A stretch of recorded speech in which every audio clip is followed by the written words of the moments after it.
to discuss black powder topics with you there. So with that in mind, I've got roughly 20 slides today to talk to, and the slides will be focused on basically introducing black powder. Sorry, I'm just trying to move the slide forward here. Talking about black powder background, formation, and some of the issues with it. I'm also going to be introducing magnetic separation, as well as sort of conventional methods of removing black powder. And so there's a few slides on both of those topics. And then we've got 5 select case studies in a couple of natural gas and a couple of other hydrocarbon applications. And then, of course, the Q&A. So the majority of this presentation is focused on black powder management and issues in hydrocarbon applications, and I expect that's relevant for you, and that's where most of my focus has been in oil and gas and hydrocarbon applications. So just a little bit of my background. Hopefully this is somewhat helpful, but I've had a career in oil and gas, particularly midstream, and involved in natural gas storage for over 15 years, largely in North America, but some international experience as well. More recently, I've been involved in a couple other opportunities, but what's most relevant today really is my time with Black Powder Solutions. I'm no longer with Black Powder Solutions, so but Black Powder Solutions is a company that's focused on using permanent rare earth magnetics to remove black powder contamination from hydrocarbon and other applications. So much of my experience with black powder is in relation to looking at lots of projects, not only in North America, but all the other continents around the world as well. So it's a very wide-ranging issue. Because we were involved in working with clients that had black powder issues. We've seen them in a large number of applications. So I've been involved in well over 100 projects in black powder around the world. So I'm trying to draw on that experience here for today's discussion. So with that in mind, I'm going to move into the next slide here.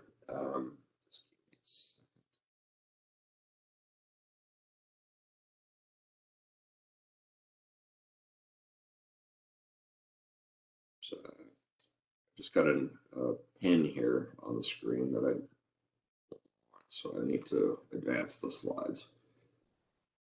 Maybe you can use the right and left button if in case the presentation is not moving. You can just maybe try that. It doesn't seem to be moving, so.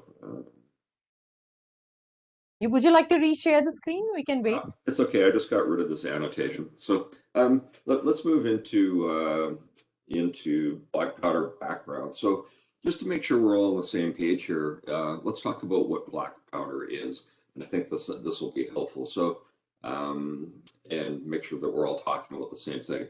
Black powder is referred to as other particulates as well. So you hear terms like dirt.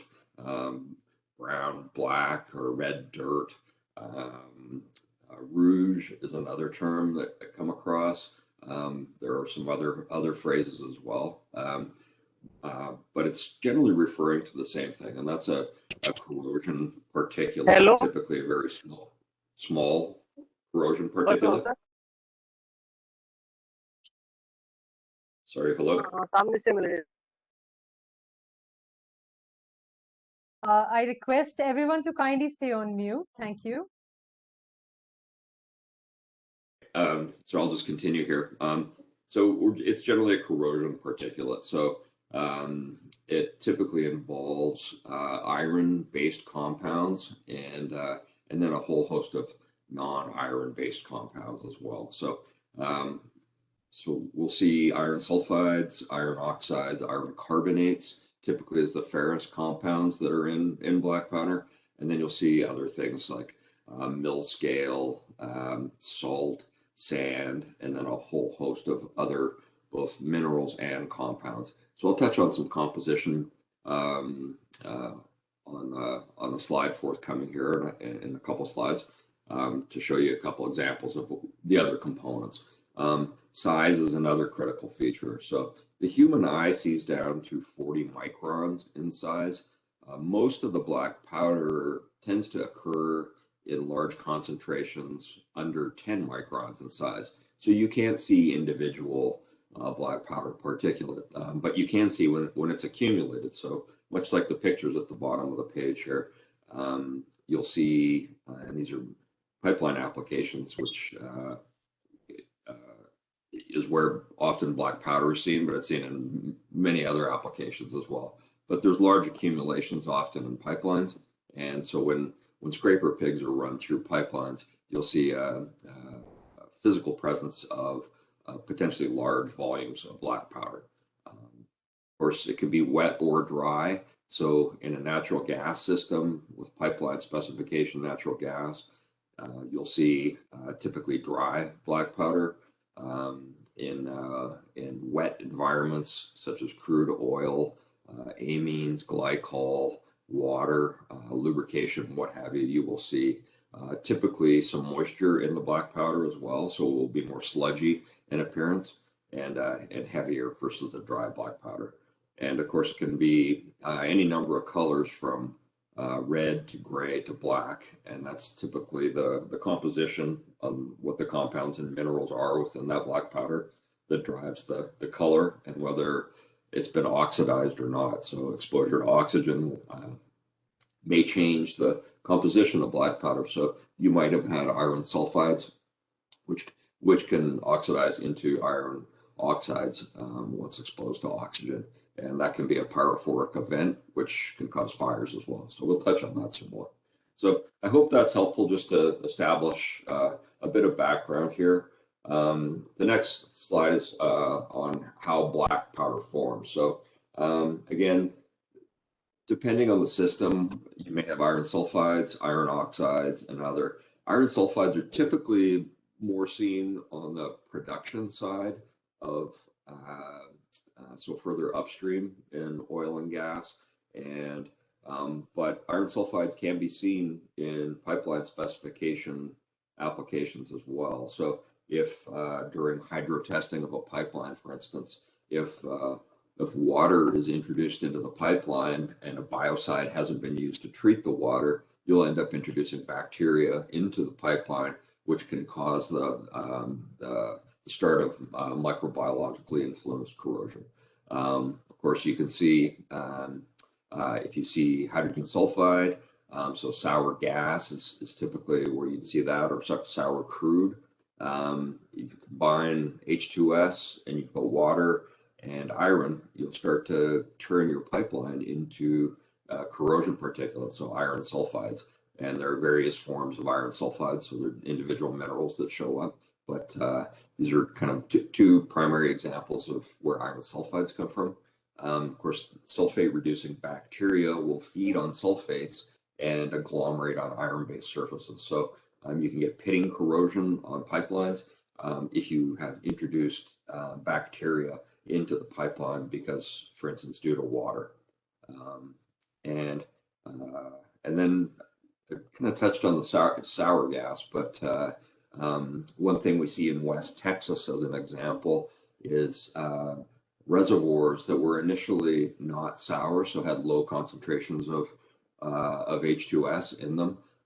As productions continued in some of the Permian reservoirs, there's increased ppms of H2S, and as a result, a lot of the gathering systems were not necessarily built for removing the H2S. So you end up with a fairly interesting situation where you've got H2S, water, and then clearly iron pipeline. So you see a lot of iron sulfides in West Texas in the gathering systems, and of course that black powder moves through the gathering system into the gas plant, and you've got end up with a number of issues within the gas plant itself. So iron oxides, typically you will see them starting upstream, and they become more prevalent as you move downstream. Typically, corrosion product. So if you've got oxygen, water, and iron material, such as in pipelines or in plants, you'll have a potential formation mechanisms for black powder of the iron oxide variation. So one of the issues when you have black powder or abrasive material in a pipeline and in rotating equipment, the velocities of that abrasive material moving through the pipeline will cause erosion of the pipeline material, and you'll end up with small pieces of iron in the system. And so the presence of iron sulfides that start moving through a system can cause a formation of iron oxides through abrasion and erosion of pipeline material, for instance. So, and of course, as per the pictures on the prior page, accumulation of black powder, you can see it in pipelines, but you can see it in gas plants, for instance, in amine systems. So you can observe it in perhaps in your filter system, in your both on the rich and lean side of an amine system. Filters are often a place where black powder is visible. Again, because it's typically quite small, you need an accumulation of it before you can actually see it. And then kind of last point here, there are a number of other catalysts that will contribute to the formation of black powder as well, so such as temperature, pressure, and pH, as well as other conditions. So I'm sure there's a number of corrosion engineers on this call. You have far more background in diagnosing and doing root cause analysis on formation of black powder, and I'm sure you've seen it potentially in your travels, depending on which part of the systems you're involved in. So in any case, there's a number of public papers that are available as well, and I'm happy to share those with people if there's interest. So happy to follow up with anybody after this call and share papers as needed. So just a couple quick slides here on black powder composition.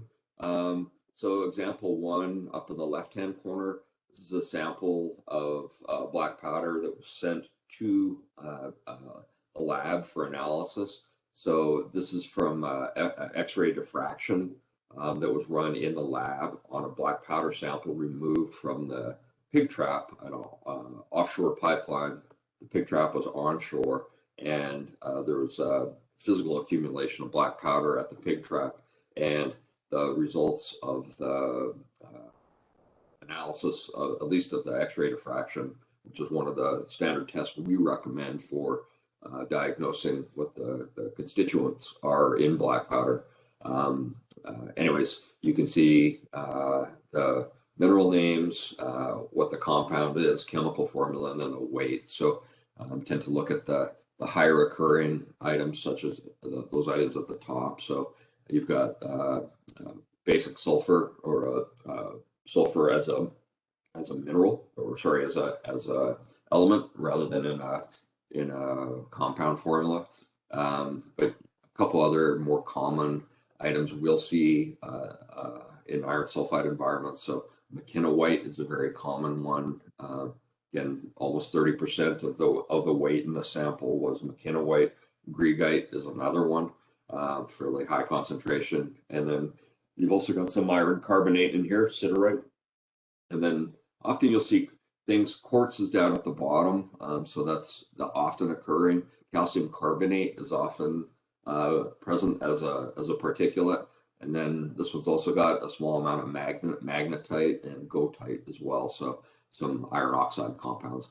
The one example two on the right, again, this is this is a different sample. This is pulled from a rich sulfonol, so an amine-like solvent at a sour gas plant here in Western Canada. Again, these are the results from the X-ray diffraction lab information, but you can see McKenna-White was present in this sample as well. There's some quartz. You've got calcite or calcium carbonate, CaCO3, and then chromium iron, so an iron chrome compound, lepidocrosite, which is another commonly occurring one. And then you can go down, there's melangerite here as well. We'll see that from time to time, and a few others. We always like understanding what the composition of black powder is, both in terms of what the compounds and minerals are in it, which can help in root cause analysis. It also can show you if you're installing a filtration system, for instance, something like magnetic separation is effective more so in ferrous material, and to a lesser extent on non-ferrous material. It's also effective in non-ferrous material, but if you're putting in conventional mechanical filters, depth media filters, you need to understand both the composition from a root cause standpoint, but also size is important. So if you're going to put 10 micron filters in, but most of your contamination is under 10 microns, you may not be effective at removing that particulate. So on this slide, example 1, this is the left graph shows particle size distribution from the same pig trap that I showed on the prior slide from the X-ray diffraction. In this case, I've circled a couple items on the orange line, which is the cumulative frequency distribution. But at 1 micron, you can see, which is the circle on the left, about 55% of the material is at or under 1 micron in size from this particular sample, and that about 85% of the material is at or under 10 micron. So again, very small material here. There's some other statistics that are shown on that graph. On the right-hand page, you can see the similar circles on the cumulative frequency distribution.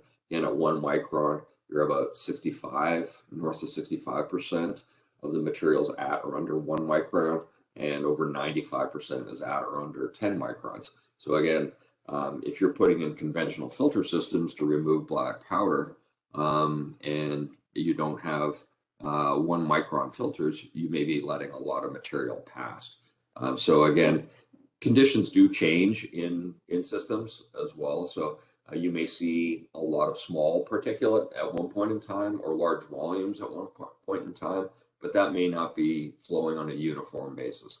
Flow rates can and do change in pipelines. So if, for instance, flow rate drops in a gas pipeline or a liquids pipeline, you may see black powder fall out and collect in pipe risers or pipe bends, and then when velocities increase on that same system, you'll see big slugs of black powder come through the system. So it's generally forming on a uniform basis, but it may not present in the filters or in your system on a uniform basis. Of course, you know, this all begs the question: why is black powder even a concern? And that's an important question.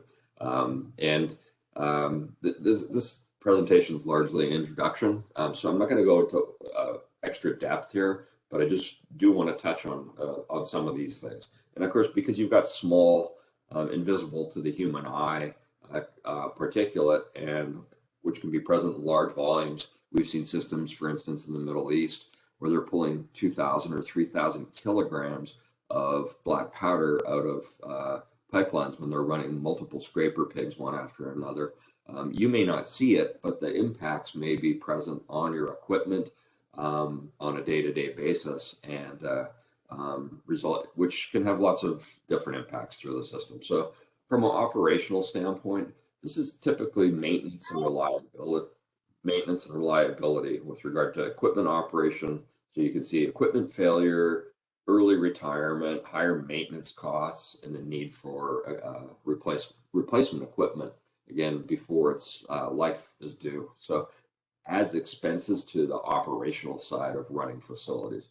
On the production side, which typically involves more revenue impacts, and oftentimes management's more focused on the revenue impacts more so than maybe the cost impacts in relation to maintenance and reliability. But in any case, you may end up with degraded product quality, so getting less value for your product quality, or having your product rejected. because of the operational impacts, you may see unscheduled downtime. So your facility may not be operating, which again hits revenue and gets management particularly concerned. And then obviously production loss is part of that as well. Environment and safety are also becoming more and more important all the time. So from an environmental impact, if you're using conventional filter systems to remove large volumes of black powder, you may be replacing filters very frequently. And we've seen cases where operators are doing full filter changeouts, so their whole set of filters every shift. So not only are there impacts or humans are involved in personnel involved in replacing those filters, but you've got the waste footprint of throwing out the filters. And then if there's iron sulfides, for instance, in that black powder, that causes safety issues. So you may have a large amount of consumable material involved in trying to remove black powder from a system. So that considerable waste again causes issues, and it has costs as well because you've got to pay for disposal. And so there are other issues related to the environment as well, including emissions. Delta pressure is one example. So as you see a buildup in accumulation in a black powder in a suction screen or in filters, it requires more energy to push the product, whether it's a liquid or gas, through that filter system or that strainer. As a result, you're incurring higher energy costs, and you end up with more emissions typically because of the higher use of energy. So again, costs and environmental footprint. And then safety is important, very important too. It's last year, but I'm not downplaying in any way. But oftentimes, and depending on the jurisdiction, it may not be treated with the same seriousness of the cost issues. People talk about it in a lot of cases, but may not be doing the right things with safety.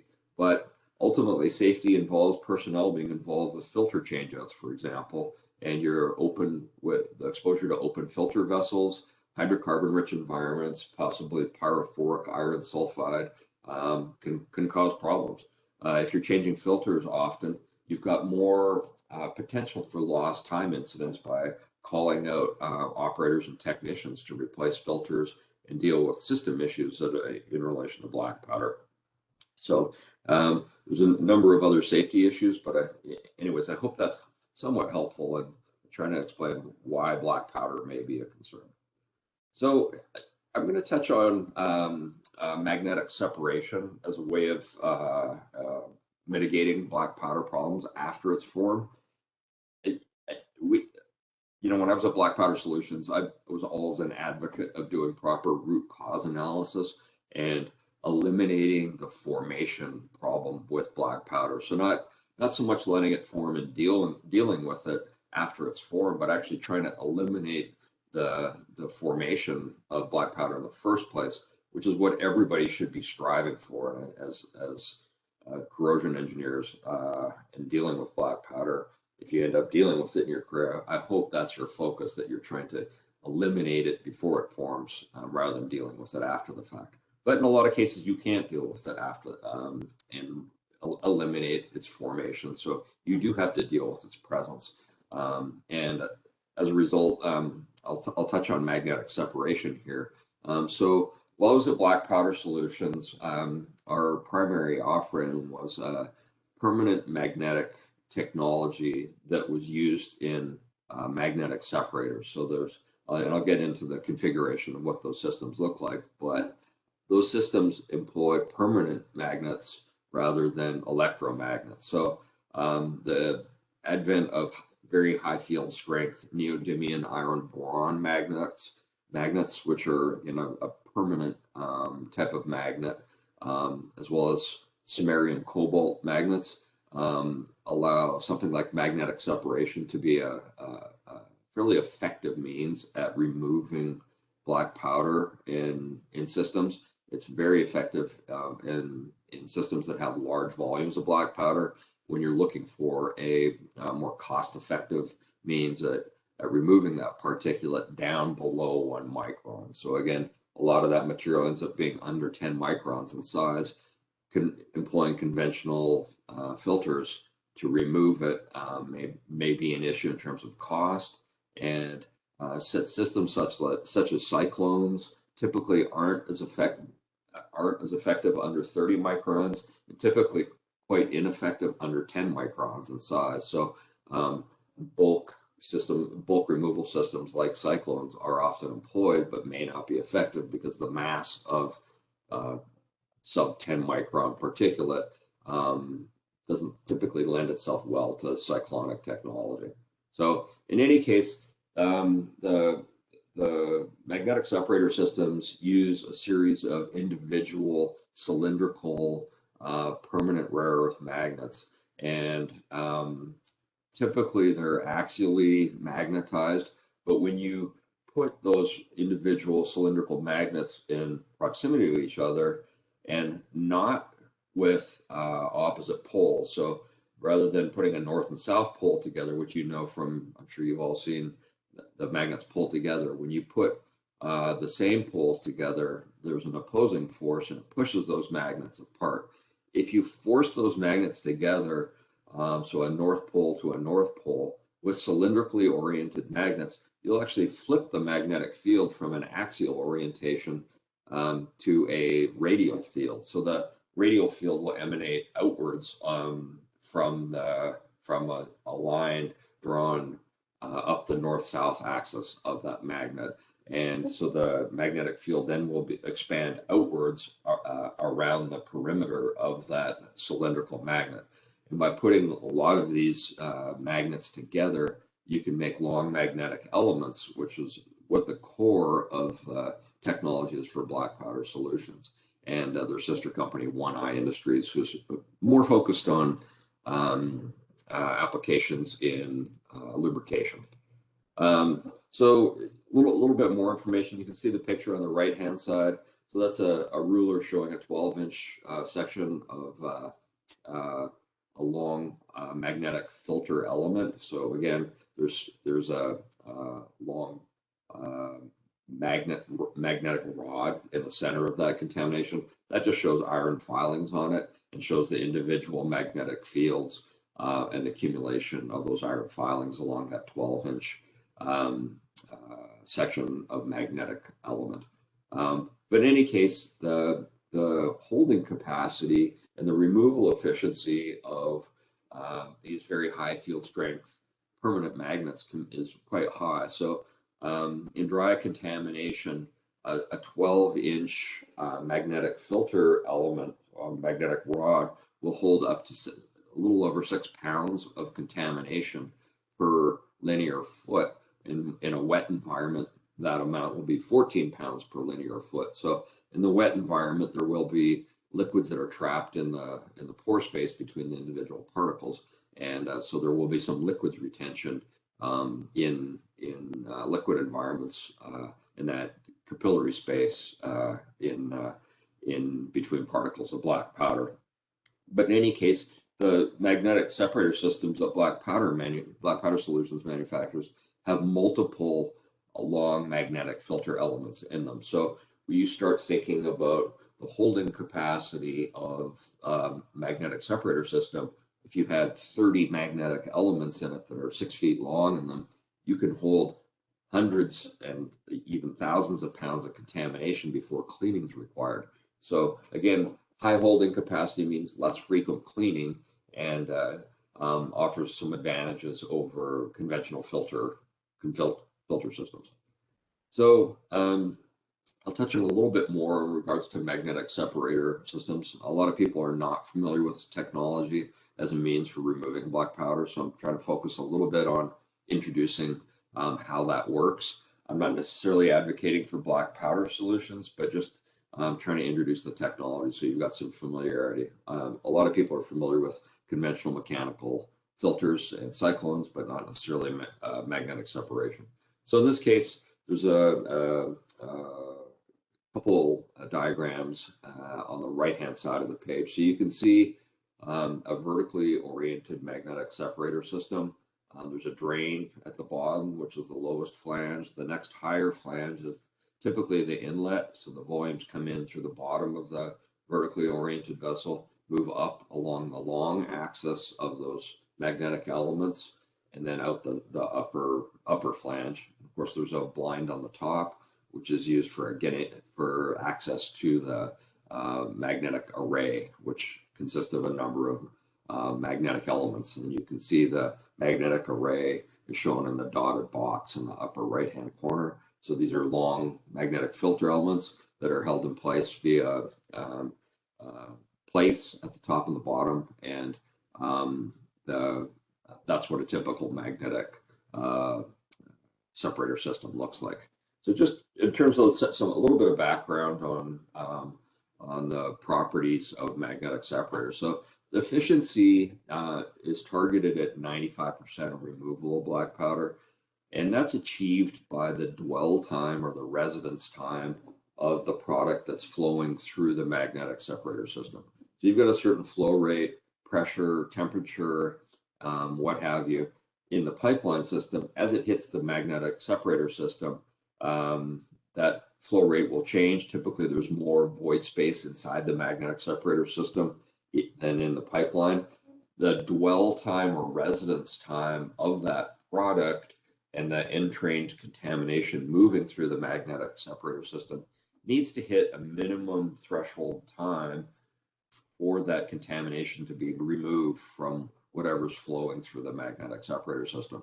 So the magnetic separator system is designed for a particular system. Each unit is designed for the particular application. So it takes into account flow rate, pressure, temperature, and other variables to ensure this dwell time or residence time threshold is met. You can go above that, that's fine. That just means there's more time for the product and the entrained contamination in the magnetic fields inside the magnetic separator.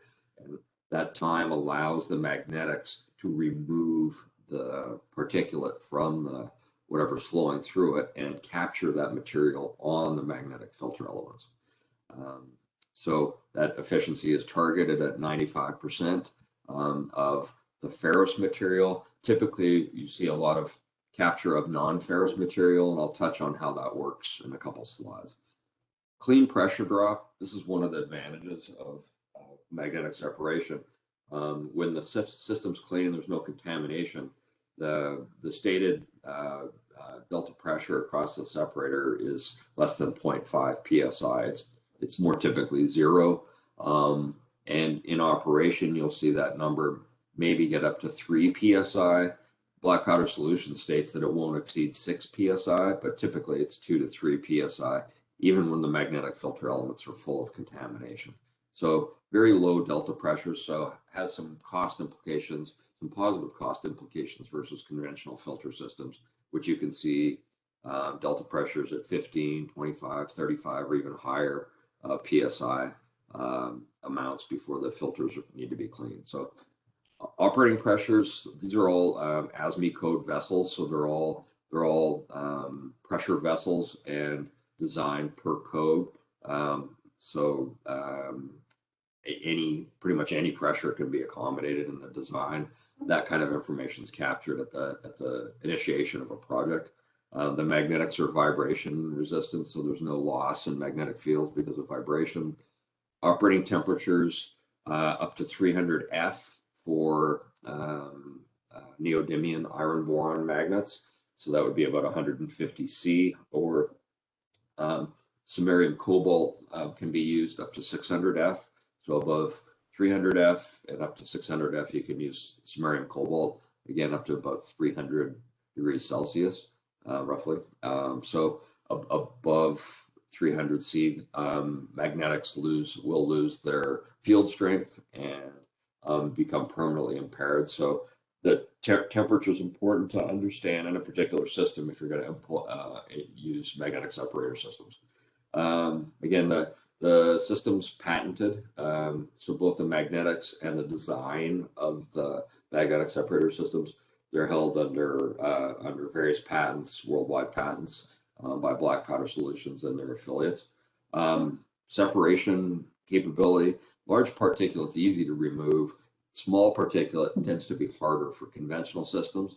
And again, magnetic separation can be very effective under 1 micron and even below 0.5 microns. So magnetic separation can also be employed with other filtration of cyclone technologies, depending on what the contamination is in a particular situation. So, a couple other comments on design code. Again, all design codes and classifications are available. Again, that information is captured before a project is initiated. Cleaning interval is typically roughly 2 months. Now this gets to ultimately the amount of contamination in a particular system and the size of the magnetic separator system. So you can design a magnetic separator system to achieve a threshold dwell time, or you can build a larger system to hold more contamination. So the cleaning interval will be less frequent. The warranties 1 year from installation. An important part of magnetic separation is that it's a permanent solution. So there are the magnetics continue to operate, and there's no appreciable loss in the magnetic field. So there are various estimates of the field loss of neodymium iron boron magnets, but it's approximately 1% every 50 to 100 years.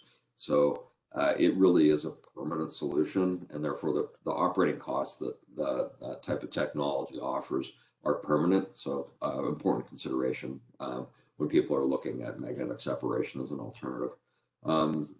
Modular design. So again, each system's custom built for each particular application and the contamination requirements in that system. And then there's various ways to clean them. So you can remove the magnetic array and clean it manually, or you can clean it inside the vessel and minimize exposure.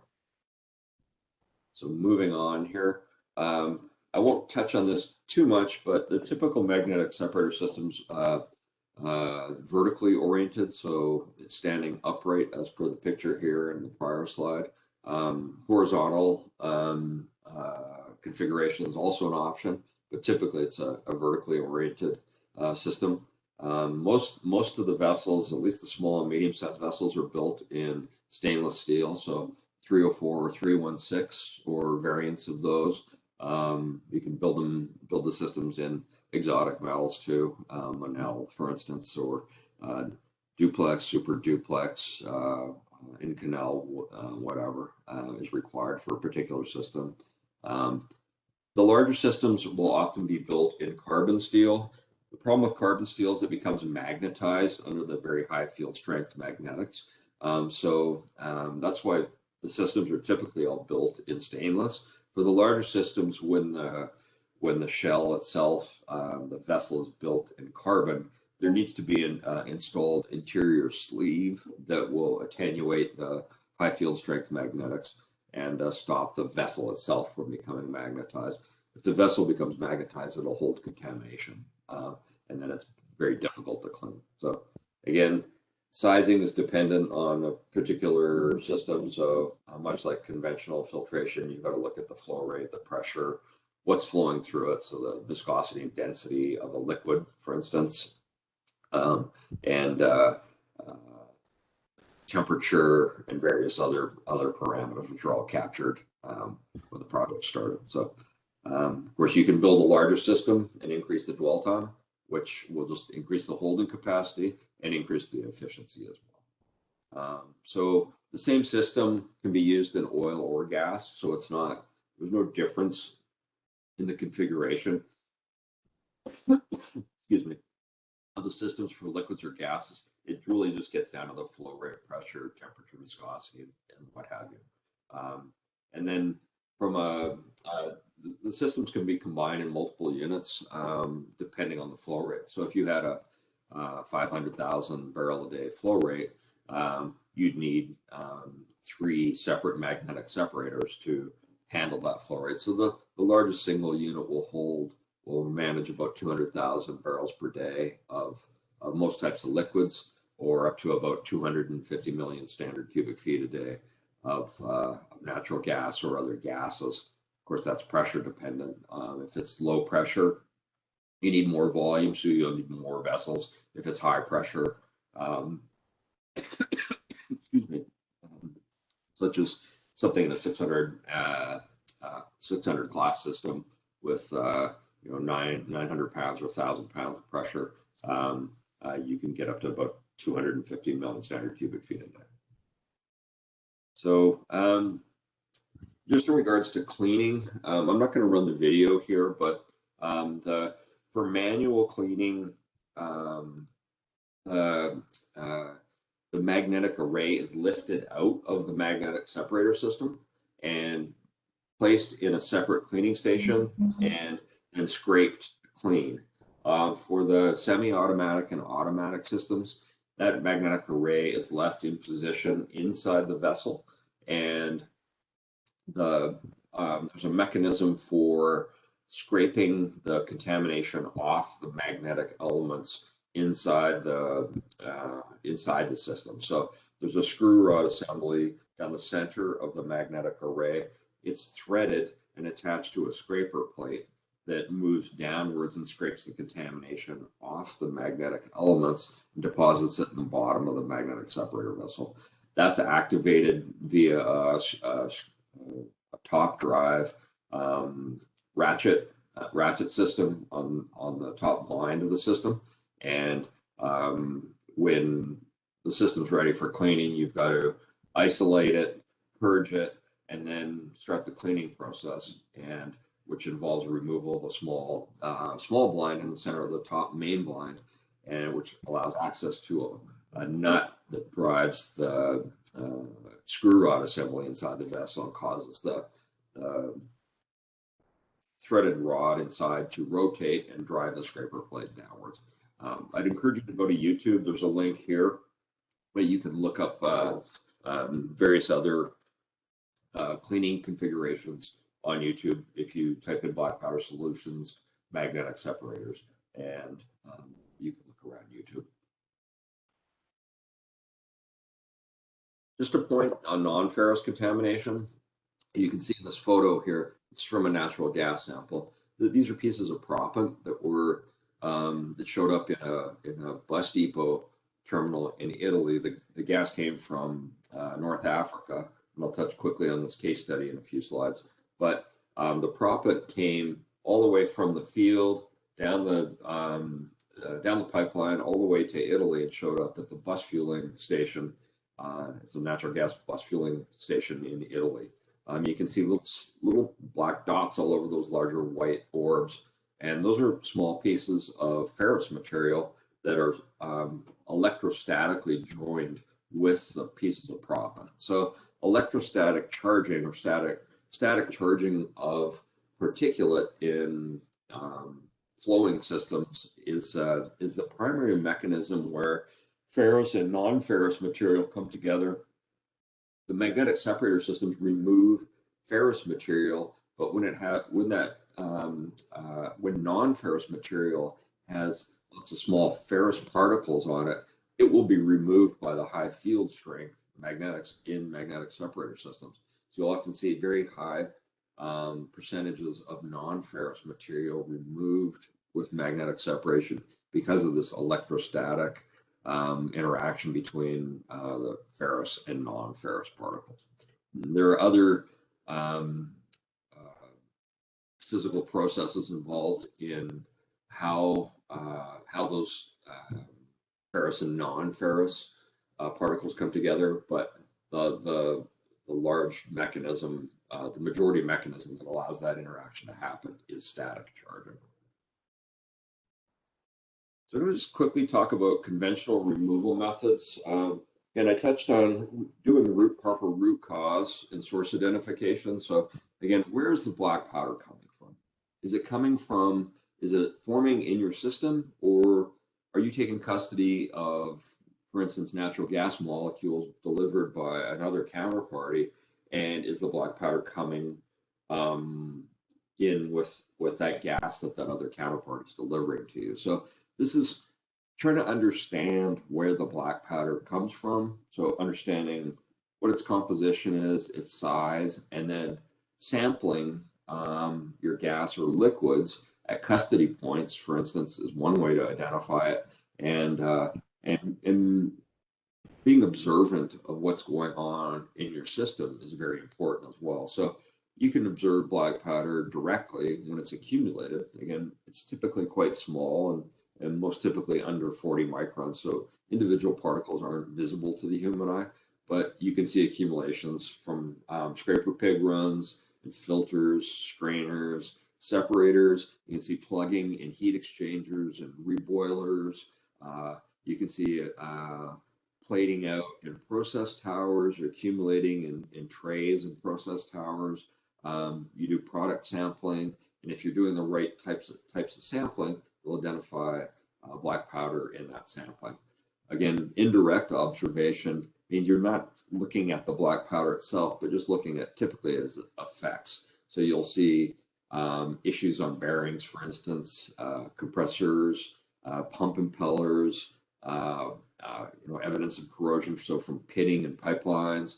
You may see, for instance, an amine system, which may normally, under normal operation, have a passivation layer on certain process vessels, but the presence of black powder can remove that passivation layer. So again, physical inspection of interior vessels, looking for issues is a great way to identify what's going on in there. So seal issues are another example. So again, the goal should always be trying to do all these things to try to understand where the black powder is coming from, and then trying to change the process conditions or the physical operating conditions where black powder is forming, try to eliminate it at source and stop it from causing problems in your system. So I'm going to continue here with the slides. Just going to touch on conventional methods for removal. The photos here, and this in some jurisdictions is acceptable. Here in Canada, it's not. But in this case, you've got conventional filter elements that have been thrown in a dumpster or a bin and allowed to smolder and catch fire. And we have environmental regulations that stop us from being able to do that in Western Canada. But we see this in Texas quite, for instance, in the United States, where people will throw their spent filter elements and just let them burn off or smolder away. Again, this is iron sulfides converting to iron oxides. Again, a pyrophoric reaction. We often recommend at least water being applied to filter elements in systems where iron sulfides are present. Potassium permanganate mixture will neutralize those iron sulfides. So that's a better way to do it, but rather than just letting them burn off. But again, depending on what you're allowed to do, where you are, you may do this different way. So in any case, conventional filter systems have replaceable filters. They can be very effective if the right size filter is used and the right type of filter. So is it an absolute filter? Is the micron rating absolute or nominal? How big is the particulate in your system? Is the filter itself capturing the material just on the surface of the filter, or is it using the whole full depth of the filter to remove that contamination? So there's lots of other questions in relation to installing filter systems and trying to put the right system in place, but trying to understand the contamination, if you can't properly remove it and remove its formation and cause, implementing filters and understanding the contamination before you implement those filter systems is extremely important. I've seen so many examples where the wrong filter systems were employed, or perhaps system conditions changed over time, and the filtration strategy hasn't kept up with the changes in the system and what the particulate is and the particulate loading. So again, cyclone systems often used and can be highly effective for bulk contamination removal. If you have a lot of small particulate, though, their efficiency starts dropping, particularly under 30 and most notably under 10 microns. So again, there'll be hybrid systems that are employed. So you can use cyclones to remove bulk contamination and conventional filter systems with perhaps 1 micron absolute rated conventional filter elements in it to remove contamination.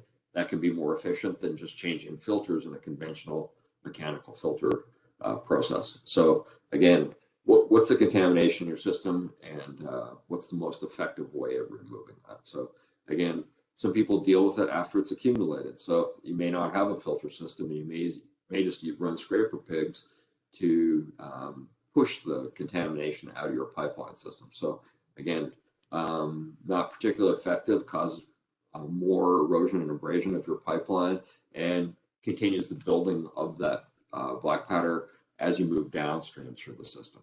So chemicals can be used as well for pigging, and so we'll see various chelants and gels used for chemical pigging. Again, can be effective depending on the types and volumes of contamination. So again, understanding the contamination and before you implement the solution is important. So again, coalescing filter elements often are used for removing liquids, but will often pick up particulate contamination as well. If the goal is to cause liquid separation and you're picking up lots of particulate contamination in there as well, you may have problems with the efficiency in actually separating out the liquids that you're trying to remove because of the particulate loading in that coalescing filter element. And of course, there's the do nothing option, which we see lots as well. And that's not particularly effective. It has lots of downstream related costs, but is certainly a solution if the contaminant loading is very low in your system. So I'd say just a couple points here on magnetic separation, why you might want to consider it, and at least amongst the alternatives and options in a particular system. So in your cleaning or wiping the magnetic elements down, so there's no disposal of filter elements. You're just physically scraping the contamination off and disposing the contamination. So you're not throwing away filter elements. Cyclones can get plated out with particulate, and then there's a very man-intensive process to remove the plating of that contamination from the inside of the cyclone. So, but again, magnetic separation, you're just scraping the contamination and then disposing it. So there's a lot smaller footprint for the contamination. Again, very efficient, down below 1 micron for both ferrous and non-ferrous material. Long service life, so the costs in terms of avoided filters, for instance. So if you're only scraping the magnetics clean versus changing filters, the cost differential between those two approaches can be very favorable towards magnetic separation. And if that's a permanent savings, as it is for magnetic separation, the cost can be very attractive over short periods of time, but particularly over long periods of time when you start thinking about not having to change filters. Again, limited pressure differential, so very helpful in a lot of pump applications. For instance, if you're not able to remove contaminants from going through the pump, or perhaps through the seal flush in a liquid pump, we'll often see problems in the seal flush and then ultimately in the seals, because the contamination going through the strainers, which typically have visible porosity and allow for small particulates to move through them, will go into the seal flush, end up in the seals and pumps, and cause replacement seals, which can be an expensive process. So again, putting a strainer in front of a pump, you may not need it for the pumped volume, but the seal flush may be the problem. So again, high holding capacity. So if you can hold, in this example, and I'll touch on this in the case studies, this particular system had 32 magnetic elements in it, and they were a little over 6 feet long. You can hold up to 14 pounds per linear foot. So you start doing multiplication of 14 times 6 feet, linear feet, times 32 magnetic elements, you're well over 2,500 pounds of contamination holding capacity in this example. And then different types of cleaning allow for speed. So manual cleaning of a magnetic separator is slower than semi-automatic or automatic cleaning. but it's typically about 4 hours for manual cleaning. And then for semi-automatic cleaning, it's typically a half hour to an hour. So very quick and allows for cleaning of the magnetic separator magnetics inside the separator vessel itself. Again, touching on a couple points, and I've already kind of been through a bunch of these. So again, magnetic separators was a one-time capital cost, a very limited operating cost, whereas for conventional filter systems, you've got both a capital cost and ongoing operating costs related to changing filters and the extra time and involvement of personnel in changing those filters. There's other elements to that as well, but that cost equation can be fairly effective. So again, in conventional filter systems, as the micron rating drops, say from 10 to 5 microns, the cost can go up, especially for systems with high contamination loading in them. So contamination disposal only for magnetic separator. Again, I already touched on this one, whereas you're throwing away the filter elements plus a contamination. I think the picture on this page kind of shows you. So there's roughly 150 filter elements in this picture, and you're throwing all those filter elements away. So that has a waste footprint associated with it. And you can also see the filters aren't necessarily that effective in the depths of the filter. You can see the outside of the filter elements is dark, but the interior, you can see the white ends. A lot of the contamination is being captured on the surface, but not in the depths of the filter material. So again, how effective is the conventional filter system if you're only capturing on the surface, and how much contamination will one of those elements actually hold? It's typically a couple ounces. Again, conventional filtration, people often think conventional filters are more effective when you first install them, but that's actually not true. They're most effective just before they go into bypass. So when they get plugged off, there's contamination in them. The contamination plus the matrix in that filter element actually acts as a combined filter and makes that filter system more effective as you get closer to bypass. Again, a lot of the filter ratings with conventional filter systems are overstated in terms of their effectiveness, efficiency, and holding capacity. So these are important considerations.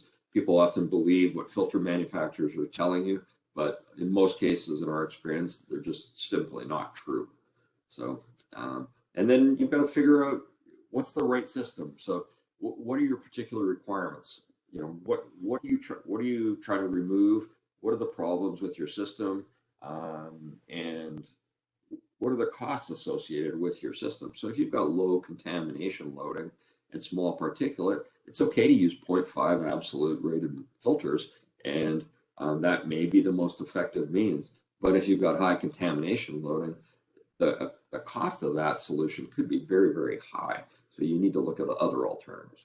So, and of course, we also recommend doing, before you fully commit to any type of system, whether it's conventional filters or magnetic separation or cyclones, doing slipstream-based testing on small sample volumes in a particular system is important, very important. I'm not going to go through this slide in detail. It's kind of dramatic, and I like what the graph shows. But in essence, what I'm trying to show here is an economic comparison between conventional filter systems and magnetic separation. So the green bars represent the pressure differential in a particular system. So as those filter elements start plugging, the pressure builds. So on the left y-axis, you can see it says pressure differential. The spike up to 25 pounds is as the pressure builds in that system. Then when you change the filters, the pressure drops back down below 5 pounds and then builds again, keeps going through that cycle. So you get that sort of sawtooth profile and the pressure differential over time as those filter elements fill up. The blue staircase moving from the bottom left-hand corner to the upper right-hand corner just shows the cost of replacing those filters. So each filter change out, you incur costs. So the costs are shown on the right y-axis. And then there's a little thin yellow bar down at the very bottom of the graph that shows the pressure differential in a magnetic separator system. So The particular information related to the graph here is laid out on the right-hand side in the bullet points. So I've made some assumptions about the amount of contamination, holding capacity of conventional filter elements, the holding capacity of magnetic separator system, and then trying to show what the cost savings is for a magnetic separator system, given all those parameters. So you can review that if you have questions after the Q&A and you've gone away and looked at the presentation. I'd be happy to talk to you in more detail about that.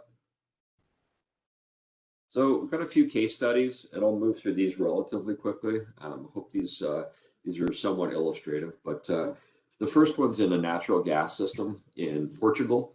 So the gas flows into this distribution utilities pipeline system from North Africa, as well as LNG sources. They haven't identified where the black powder is coming from, but as it moved through the distribution utilities system, in this particular issue, they had an iron smelter that was using natural gas as a means to heat the furnaces to melt iron and make steel in this particular facility.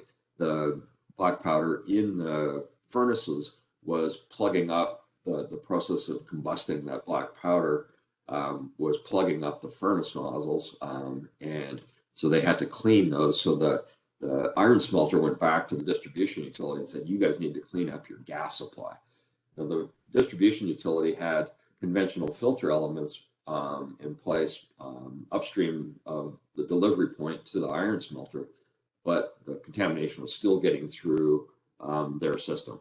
So the utility ended up installing a magnetic separator system in upstream of the conventional filter system and captured all the contamination on the magnetic filter system. So that project's been in place for at least 6 years now. The magnetic separator system, I talked to the gentleman at EDP, which is REN Port Gas now in Portugal. They continue to see the same benefits of the magnetic separator system. So the magnetics are picking up all the contamination. Nothing's getting through the conventional filters, and the iron smelter customers are very happy. So you can see the picture here. The magnetic array has been removed from the vessel, and the contamination is on the magnetic separator elements. This is another natural gas application.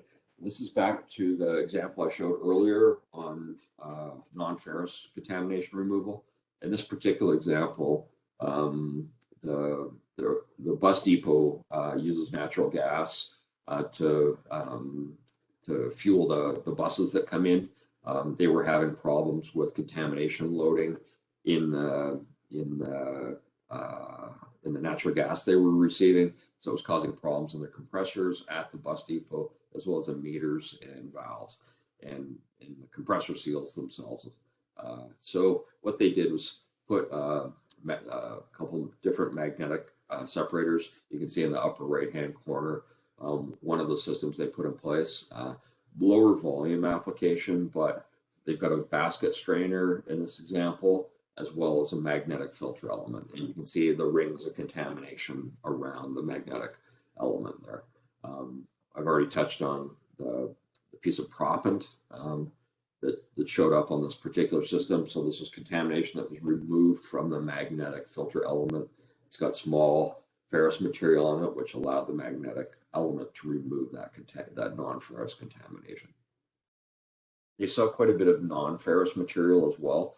I'd encourage you to go to a Black Powder Solutions website, which is www.blackpowdersolutions.com. There's more detail on all the case studies that I'm showing here, so you can read a little bit more about those case studies if you'd like.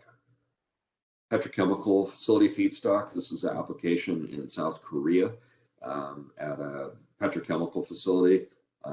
They're flowing condensate, so C5H12 plus stream as one of the feedstock components into the particular petrochemical facility. They had fairly high contamination loading of up to 7.6 milligrams per liter of contamination, which is roughly up to 185 pounds per day. So they wanted to install a larger magnetic separator system that was capable of holding more contamination. So you can see the magnetic array that's been removed from the magnetic separator vessel. It's being lifted up by a crane. You can see the rings of contamination around the magnetic filter elements. In this case, and I've touched on this one previously in the presentation, there were 32 magnetic elements. They're about 6 feet long, and they'll hold up to 14 pounds per linear foot. So in excess of 2,500 pounds of contamination holding capacity in this particular system. So the one situation that was evident here was that the contamination was not coming in on a ratable level. So this picture was taken after the system had been installed for 2 days. So, excuse me, there were roughly 55 pounds of contamination on the magnetic filter elements on the system.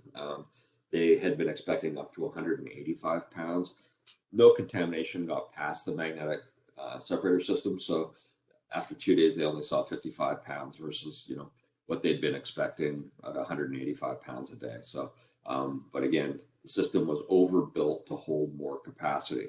So a smaller system could have been used for the flow rate of 70,000 barrels a day, but they wanted the largest single magnetic separator system we can install at Black Powder to deal with that contamination. Here's a refinery example. So this is at the heat exchanger in the crude unit at the front end of the refinery. Fairly small refinery, so it was only 2,000 barrels a day. All the crude was being trucked in and then moved into the crude tank farm at the front end of the refinery.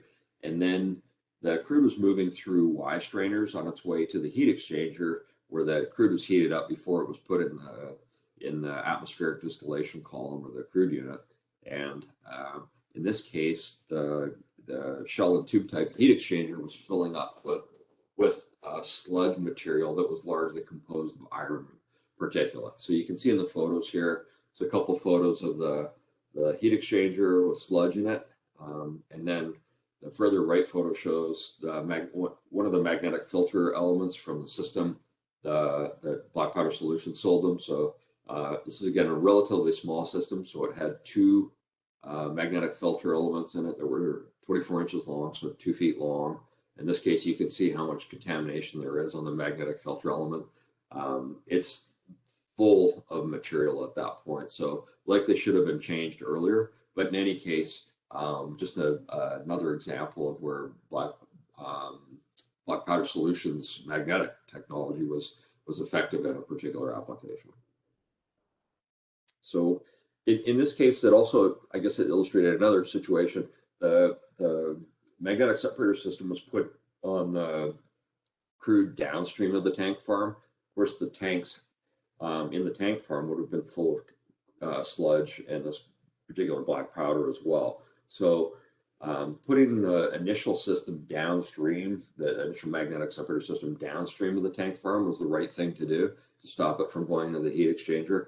But the tanks still need to be cleaned, and we'd always recommend putting a system on the upstream side of the tank farm to clean up the crude before it goes into the tanks. And frankly, installing a system at the truck rack itself would have been an even better solution. So airport jet fuel is an example in the United States. So Nashville, Tennessee, at their Jet A tank farm. So they receive jet fuel from a pipeline system that the contamination that's in the jet fuel is largely iron oxide based. So the contamination is getting picked up along as the jet fuel moves along the pipeline and from the multiple refineries that are providing refined products to this particular batch product system. The contamination comes in, and this particular airport used 3 filter systems upstream of their jet fuel tank farm. So they used 5, 3, and 0.5 micron filters to remove those particulates. What they did was install the magnetic separator system upstream of the 5 micron filters and to remove the bulk amount of contamination before it got into the conventional filter systems. So you can see here the system's been installed. So the photo on the left of the two on the right, there's actually a delta pressure gauge across the inlet and outlet. It's been installed. It's actually in a platform as well. And then the magnetic array has been removed, and you can see that in the picture on the far right. This is after one 5,000 barrel batch of jet fuel had gone through the magnetic separator system. So you can see the contamination loading the black rings on the magnetic elements in that particular magnetic array. And then they took a picture of the patches. So they ran patch tests on product both upstream and downstream of the magnetic filter system, and showed so you can see the upstream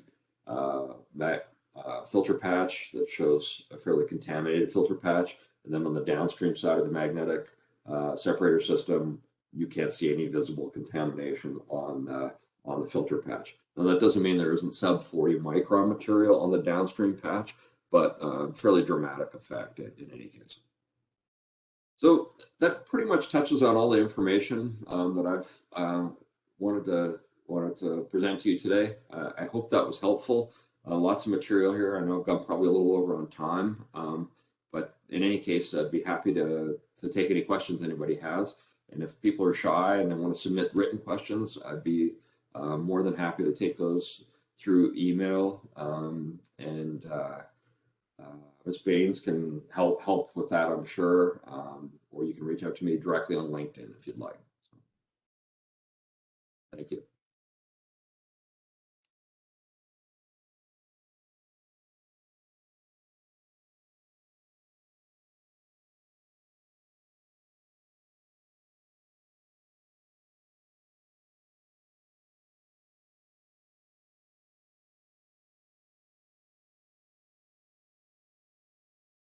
I think you're on mute.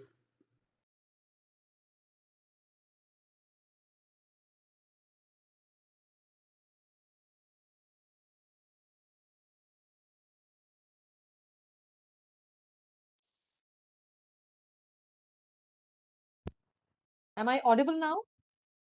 All Yes. right, all right. Thank you for telling me, Jason. I'm really sorry. I don't think you might have heard what I was speaking.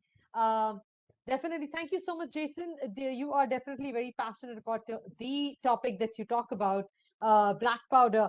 Now, I haven't received any questions on the chat box, but I do encourage the participants. If you do have any questions, this is the right time to unmute and ask your question. So I think we can wait for a couple of minutes, Jason, just a minute or so before we can start off with the Q&A.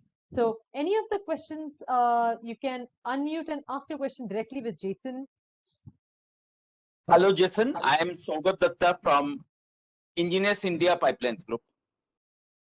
In considering a hybrid system with for a piggable pipeline, do you recommend your magnetic separators, filter separators at the source or the destination, or something intermediate at the pigging stations?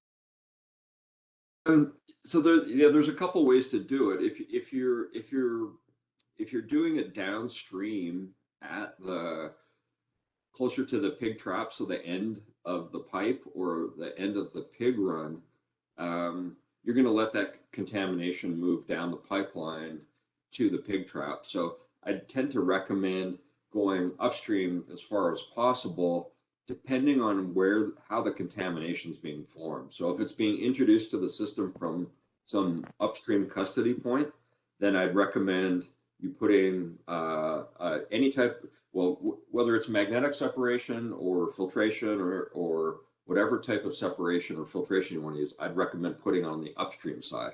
But again, trying to understand where it's coming from is certainly important. And I think product sampling, both upstream and downstream, would be very helpful in telling you about the contamination loading.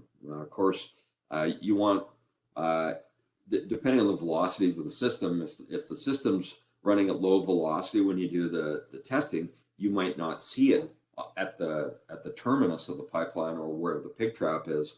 But if you've got normal flowing velocities where there's proper sweep velocity or entrainment velocity of the contamination, then you need to take that into account as well. But if it's a normal state of the velocity of the system, then you should be able to tell upstream and downstream with proper sampling where the contamination's starting and or building or possibly coming from. Now, suppose it is a very big pipeline with intermediate pumping stations. So Yep. immediately, because intermediate pumping station may increase the flow velocity. Do you recommend these elements there, or is it? I would always put a system on the upstream side of a pump or a compressor to stop the contamination from going into the pump or compressor. But again, small particulate may not be a problem for your pump, but it could be an issue depending on the kinds of pumps you've got in the seal flush, for instance. So it may be causing problems in the seal. So if you're replacing seals with some frequency and you diagnose the fact that it's particulate that's getting into the seal flush and causing problems with the seal and causing some leakage, then I would definitely think about it on the upstream side. If you've got filter strainers like a Y strainer, cone, or particular, I mean, I guess it's a large velocity pipe, so I don't know if you've got anything, frankly. A lot of liquid systems, we just don't see any types of filtration, or if there is any type of filtration or separation for removing particulates, it's very ineffective because the mesh is typically too large to catch a lot of that material. So you're just letting a lot of it sweep through the strainer, and it'll never accumulate in there, and it'll just keep moving downstream through your system. Are you seeing high contaminant loads at the pig trap when you run scraper pigs, or do you believe there's a buildup of sludge or black powder or particulate in your pipe?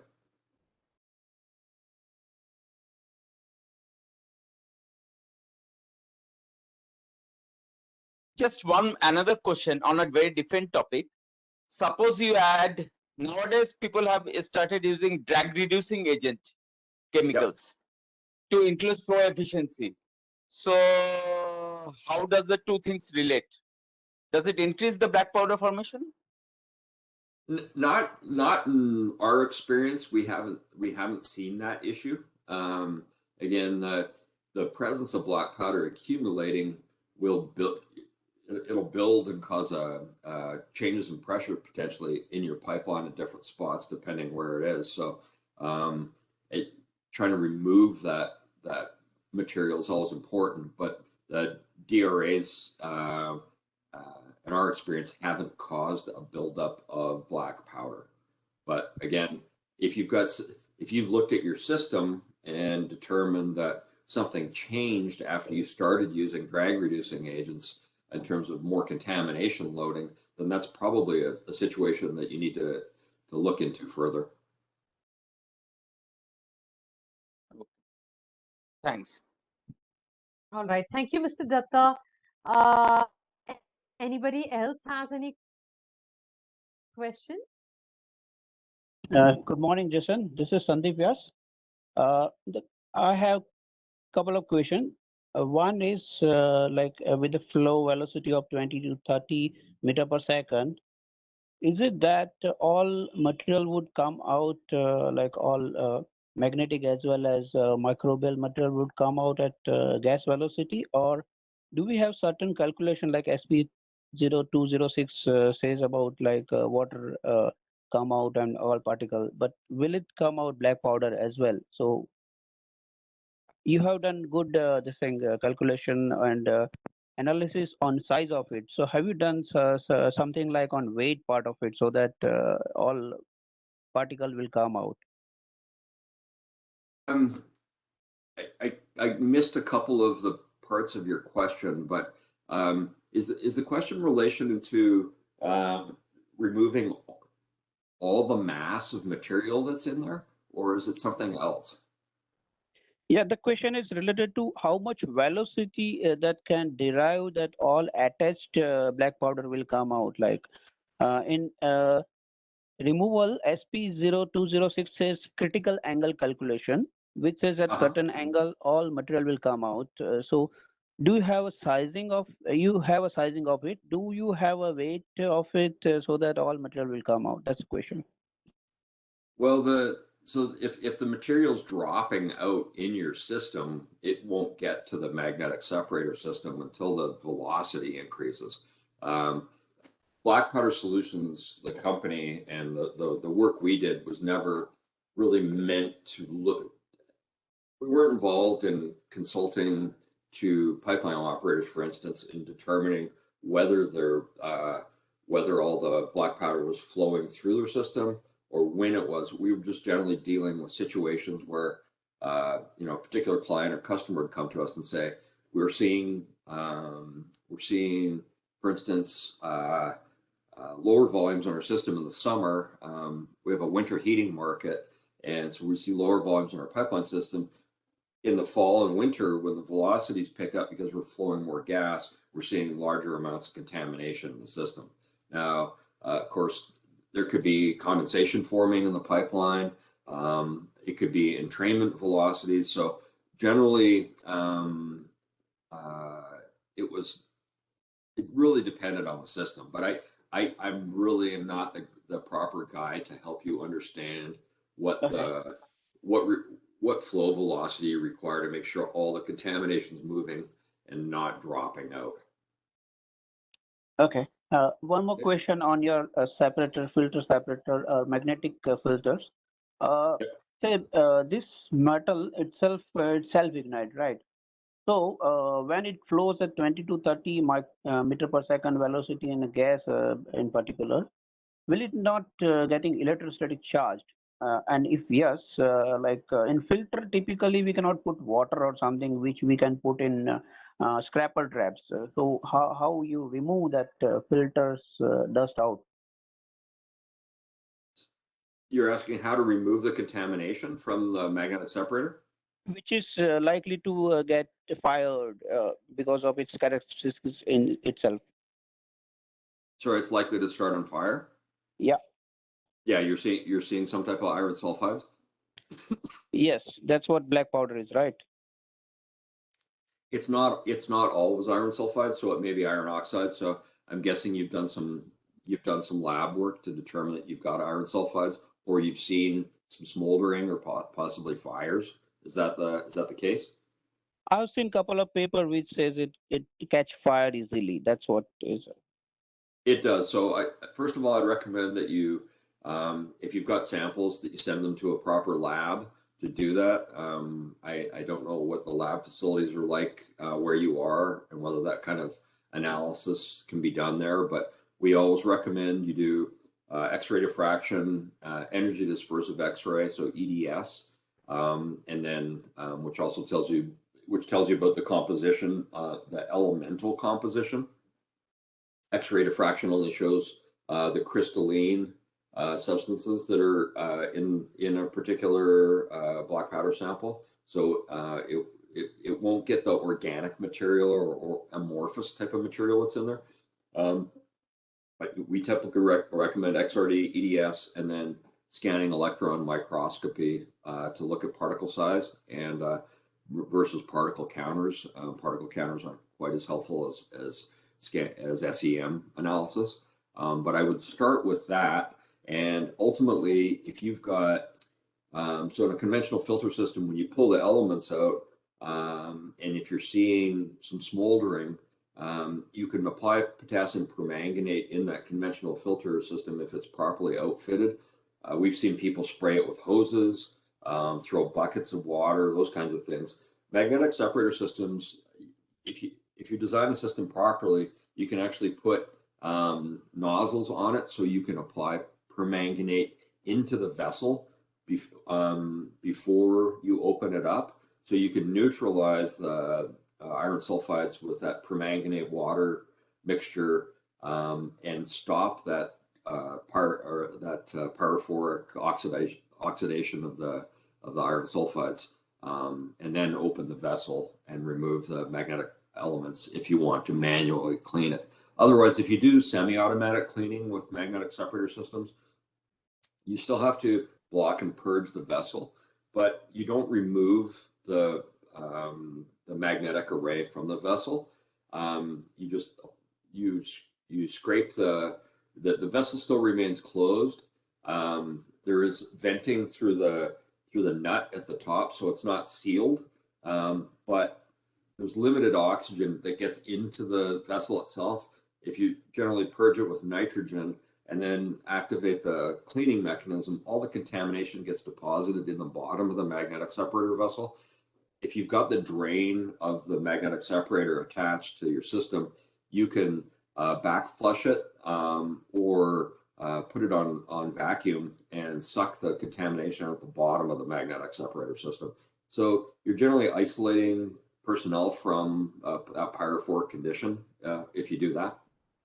But permanganate's the best way to do it to cut down on iron sulfide conversion. Thanks, Jason. I would write to you for more details, maybe.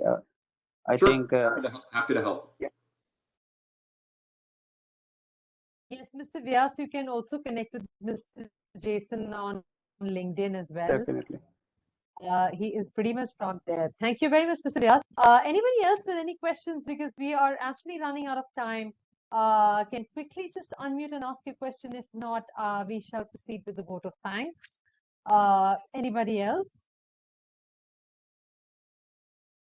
I believe we do not have any further questions. Definitely, Jason, people will come back to you probably on LinkedIn or any other mode which has been mentioned already. With that, now I request our NIGIS North Zone Secretary, Mrs. Niveta Bhattacharya, to extend the vote of thanks. Ma'am, please. Yeah. Very good evening to all of you. I, Nivedita S. Bhattacharya, extend a very hearty vote of thanks to Mr. Jason Kulsky for the outstanding presentation on black powder. That is a basic and mitigation. He has explained in depth the magnetic separator specifications, configuration, cleaning and maintenance, and maintenance requirements, removal of non-ferrous contaminations, root causes and source identifications, conventional method of removal by filtration versus magnetic separation, both technical and cost related applications. So thank you very much, Mr. Jason Kulsky. And I also thanks NACE India sections for gracing the importance work of voluntarily and contributing knowledge and expertise for the betterment of the country in the field of corrosion. A big thank you to Mr. KB Singh, our chairman, NIGIS, and Lieutenant Colonel Atul Kumar Joshi, president, for their energetic, forward-looking, and positive effort to make a difference right from academia to corporates to contributing to the betterment of the society. Also, special thanks to Mr. Anil Meghani, Vice President of North Zone, for his encouraging youth technical talk. I would like to express my sincere thanks to students in the industry people, including our team members who have taken out their valuable time and participated in this section with a sense of gratitude for service in the field of corrosion. I hope that more and more people will take up the challenges posed by corrosion and contribute with their innovations and regular participation in future NACE India activities. Thank you very much and wishing you all a very happy Ganesh Chaturthi. Thank you. Thank you very much, ma'am. Jason, I request you to kindly put on your video. We will just quickly take a snap. And the people who are still along with us, I request the people, you can switch on your video and we can have a quick group photograph of the session. If just a minute, let me just arrange it correctly. Right. Niveta ma'am, your video, Mr. Vyas, if possible, your video, Mr. Vaishnavi, Yash, Yugam, and Mohammed, if you can switch on your video, we can quickly have a snap, smile. I'm just going to click. And I will just take one more just in case we have not missed out. Just 1 minute. Thank you for coming on the screen. Just hold on. Yes, Mr. Vyas has just come. Okay. If Mr. Shoaib and Mr. Agrawal and Parmar can come in, smile again, please. You will find this photograph on LinkedIn, on our LinkedIn page. Thank you so much for being patient with us. Thank you. And once again, wishing you all a very happy Ganesh Chaturthi. Jason, really thankful to you once again for your valuable time. Due to the festivities, I believe many people have not been able to join in because this is the time when there's a lot of prayer, etc., that is done. The god, the elephant-headed god, the explanation which I had given to you, but I really thank you for taking out your valuable time and thank Secretary Ma'am as well for being with us all throughout the session. Jason, we probably this black powder is a very important and valuable issue, and we might be conducting a talk once again on this, but we'll be giving you ample time for the same. We'll be contacting you for the same. Thank you once again for joining in. And I'd also got a message from our chairman, sir, who wasn't able to join in. There's a heavy rainfall outside and there's been a lot of interruption in the internet. Really sorry for that, but his message was that he's very much thankful to you for your valuable time and he will be keeping in touch with you. So Mr. KB Singh, who had contacted you for this particular talk. So thank you once again, Jason. We really look forward to welcoming you in person in India. So whenever we have time, we really look forward to meeting and looking forward to very much valuable sessions. Thank you very much. And we have also got a couple of feedbacks on the chat box. Won't be keeping you waiting for long. Thank you once again. A very happy Ganesh Chaturthi. Have a wonderful weekend. We look forward to welcoming you in many other talks as well. Stay tuned on LinkedIn, Facebook, and Instagram. That's Namaste from me, Amarjeet Bains. Thank you very much. Thank you, everyone. Take care. Bye. Bye, ma'am.